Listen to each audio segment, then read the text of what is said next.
went in with low expectations and an open mind, and I still walked out by the end of it slightly disappointed. Welcome back to Session Spoilers. We are talking about the Until Dawn movie today. Let's get into it. I think you could still have a good time watching this if you haven't played the games. Maybe even if you have played the games and you like heavily referenced material, hell yeah, you'll fuck this shit up. If you've played the games and you don't like references, or you don't like the fact that they changed the plot at all, you might not like this. And it might be better to wait for streaming platforms. It was a good watch. I think this is going to be a good time to watch in Discord with friends. But of course, first things first. Soup time. As much as I wanted to like it, unfortunately, the Until Dawn film just falls flat on every point. Starting off with the plot, I really wish they would have gone one way or the other. So what I mean by that, and some people may not agree with me, some people may like these things more than I do. That's okay. But we had a mix in this movie of coming up with our own plot along the way and relying so heavily on game references that, like, the references end up carrying the film more than your own plot does. It genuinely felt like they relied on the game fans and the game references to make the film. Like, I'm not gonna lie to you guys. Like, it was reference after reference after reference, just in your face. I swear, every scene, it felt like. And, like, it was cool. I liked them. I'm not hating on game references. It was cool until, like, the 8th or 9th one, and then it was like, okay, I get it. I know what I'm watching. We got it. But, like, you know, like, I would have loved, you know, more information about, like, the time loop and the house and everything like that. And we just end up getting no answers other than plot twist. The bad guy's Dr. Hill. Are you kidding me? You even make the ending to your movie the bad guy, like the bad guy, the therapist from the game, you know? And then you have the audacity to fucking sequel bait. You have the audacity to sequel bait a thing of security cameras and have the lodge on it? Are you kidding me? Understand the palm of my hand, bitch. What do you mean you're sequel baiting the movie that everybody wanted from the get-go? It actually pisses me off. Like, it irritates me so bad. Like, don't piss me off. Speaking of sequels, if that was their goal, do I think we're getting one? Absolutely not.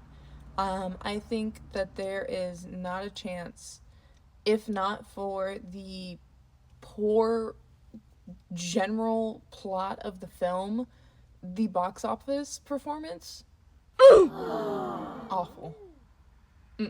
Touching on the cast a little bit, I did not really feel a lot of chemistry between the group, unfortunately, which sucked because, like, their main motto was, like, that their friendship was so strong and that they can do anything as long as they stick together, right?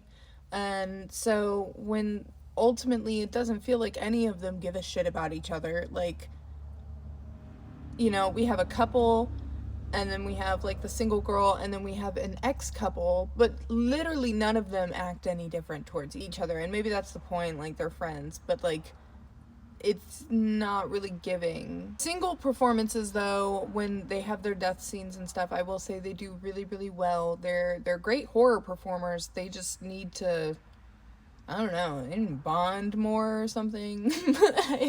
When the movie takes place in a house majority of the film, it's a little more noticeable than, like, if we had tons of different stuff going on at all moments. I will say the cinematography was really cool for this movie.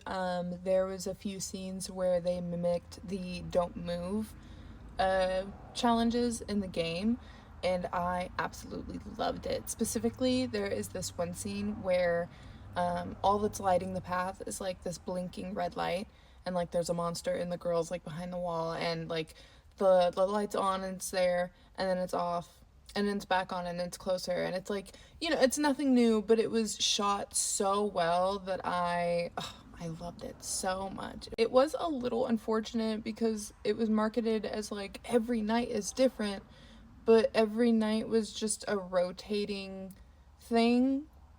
But it ended up getting kind of repetitive, and like low-key the same guy kept showing up. Either way, the monster designs were cool, the kills were pretty cool. I think my favorite death sequence was the one with the water, and like everybody just fucking blows up. What the fuck? And then the water ended up being like that, like if it touched you or if you drank it, like it would blow you. Like, okay, go off, I guess. Outside of my favorite death sequence, one of my favorite scenes would have to be when they arrive to the welcome center and they're walking in, they're touching everything and like, you know, messing with them, all the little trinkets in the place. And we find out that whenever they're messing with the trinkets inside the welcome center, that the book, whenever she writes her name in the guest book, it triggers the time loop to start.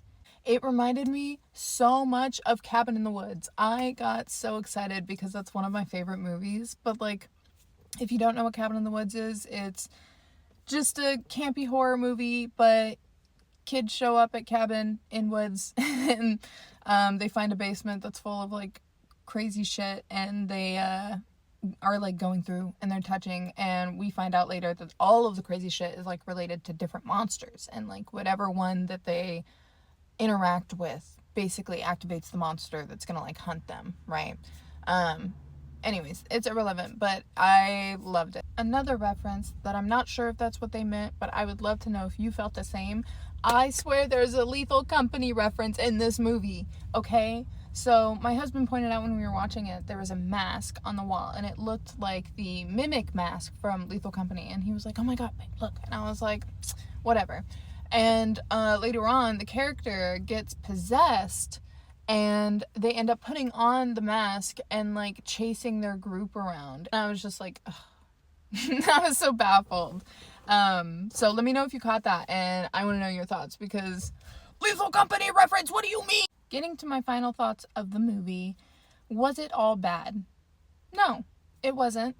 I just genuinely feel like they had something with what they were going with, and then they kind of just relied really heavily on the game to carry the movie, and it didn't work, unfortunately, for me. I'm not going to go out of my way to watch it again, but all in all, I give it a 3.5 out of 5 stars. It wasn't horrendous. You can tell that they took the time to research the game. They took the love in it. It's just like, it got to a point where it just really felt like, you know, all this love genuinely would have made a great fucking adaptation.